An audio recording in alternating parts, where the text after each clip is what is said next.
Hello guys, मैं हूँ प्रीति और आप देख रहे हैं अपना YouTube channel IQ students point.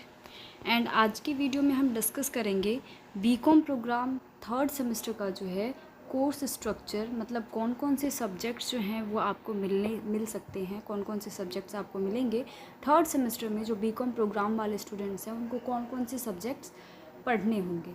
ठीक है, तो चलो वीडियो को स्टार्ट करते हैं। सबसे पहले हम बात कर लेंगे मेन कोर सब्जेक्ट की, जो आपका डिसिप्लिन होता है। डिसिप्लिन में 3 सब्जेक्ट्स होंगे आपके। कौन कौन से ये आप देख लो, नोट डाउन करके भी रख लेना। पहला जो रहेगा आपका मेन कोर सब्जेक्ट में वो रहेगा बिजनेस स्टैटिस्टिक्स। ठीक है, सेकंड रहेगा आपका फाइनेंशियल मैनेजमेंट और थर्ड रहेगा आपका प्रिंसिपल्स ऑफ मार्केटिंग। ठीक है, वैसे नोट डाउन करना चाहो तो नोट डाउन कर लेना, नहीं तो PDF जो है वो सोल की वेबसाइट पे अवेलेबल है, वहाँ से डाउनलोड भी कर सकते हो आप। तो ये 3 मेन कोर रहेंगे, ऑल आर कंपलसरी। यही सब्जेक्ट जो हैं वो आप थर्ड सेमेस्टर में भी कंटिन्यू करोगे। इसका जो आगे का पार्ट होगा वो आप इस सेमेस्टर में पढ़ोगे। ठीक है, जी की बात करें जनरल इलेक्टिव की, तो इसमें आपको इन सब में से कोई एक सब्जेक्ट जो है वो मिलेगा।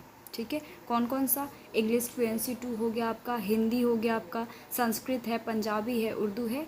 इनमें से आपको इकोनॉमिक्स है, ठीक है, उसके बाद हिस्ट्री है, मैथमेटिक्स है, पोल साइंस है। इनमें से कोई एक सब्जेक्ट आपको मिलेगा। ये वो सब्जेक्ट होगा जो आपने फर्स्ट सेमेस्टर में स्टडी किया होगा। ठीक है, तो फर्स्ट सेमेस्टर में जो पढ़ा होगा आपने, उसी का सेकेंड पार्ट आप अपने थर्ड सेमेस्टर में कंटिन्यू करोगे। ऑलराइट, उसके बाद हम अगर बात करेंगे आपके एबिलिटी इन्हेंसमेंट की, AEC की, तो ये कंपलसरी रहेगा। इसमें आपको या तो आप EVS ले सकते हो, इन्वायरमेंटल साइंस, ठीक है, पार्ट 2, मतलब यूनिट 5 से लेकर यूनिट 7 तक की स्टडी होगी इसमें, या फिर ये जो लैंग्वेजेस दिए हुए हैं यहाँ पे, इन लैंग्वेजेस में से कोई एक लैंग्वेज आप ले सकते हो। इन दोनों में से कोई एक आपको लेना ही पड़ेगा, ये कंपलसरी है।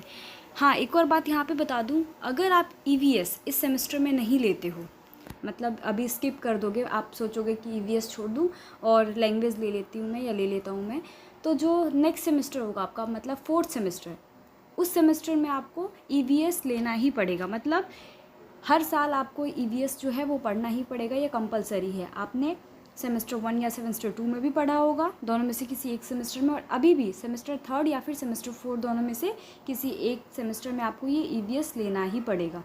क्लियर है आपको? तो आप चाहो तो इसी सेमेस्टर में, थर्ड सेमेस्टर में EVS ले लो, तो नेक्स्ट सेमेस्टर में जो है आपका लैंग्वेज मिल जाएगा। या फिर अगर इस सेमेस्टर में आप कोई लैंग्वेज सेलेक्ट करते हो तो नेक्स्ट सेमेस्टर में जो रहेगा आपका फोर्थ सेमेस्टर में EVS मिलेगा। क्लियर है आपको?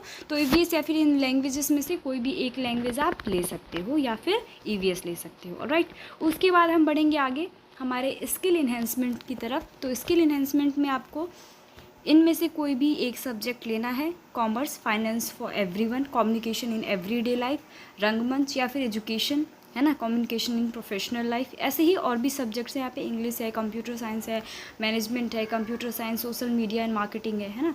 तो इनमें से, इन 9 में से कोई भी एक सब्जेक्ट आप लोगे। लेकिन ये कौन सा सब्जेक्ट होगा, तो यहाँ पे क्लियरली मेंशन है, choose any one other than opted in semester 1 and 2। मतलब सेमेस्टर 1 और 2 में जो सब्जेक्ट आपने इनमें से नहीं लिया है वही सब्जेक्ट आप ले सकते हो। फॉर एग्जांपल, अगर मान लो सेमेस्टर 1 या फिर सेमेस्टर 2 में आपने कम्युनिकेशन इन एवरीडे लाइफ ले लिया था, तो आप इस सेमेस्टर में कम्युनिकेशन इन एवरीडे लाइफ को नहीं ले सकते हो। क्लियर है आपको? ऐसे ही मान लो अगर आपने हिंदी ले लिया था आपके फर्स्ट या सेकंड सेमेस्टर में, तो इस सेमेस्टर में आप हिंदी जो है वो नहीं ले सकते हैं। क्लियर है आपको? एक बात और बताना चाहूँगी मैं आपको, कम्युनिकेशन इन एवरीडे लाइफ के जो जो यूनिट्स हैं, मतलब कितने यूनिट आपको स्टडी करने हैं, किस यूनिट में क्या क्या होगा, इस पर मैं जल्दी ही कल या परसों में एक वीडियो लाऊंगी। ठीक है, उसमें प्रॉपर सिलेबस जो है वो मैं एक्सप्लेन कर दूँगी आप लोगों को, तो आप लोग वीडियो जो है वो याद से देख लीजिएगा। साथ में व्हाट्सएप ग्रुप का लिंक मैं आपको नीचे डिस्क्रिप्शन बॉक्स में दे दूँगी थर्ड सेमेस्टर वाले स्टूडेंट्स के लिए, तो वो स्टूडेंट्स जो है अपने सब्जेक्ट, अपने कोर्स के अकॉर्डिंग ग्रुप को ज्वाइन कर सकते हैं। ऑलराइट, ताकि जो भी अपडेट्स होंगी या जो भी क्लासेस होंगी वो टाइम टू टाइम हम उस ग्रुप में प्रोवाइड करवाते रहते हैं। साथ में टेलीग्राम चैनल का भी लिंक दे दूँगी, तो उसको भी ज्वाइन कर लेना।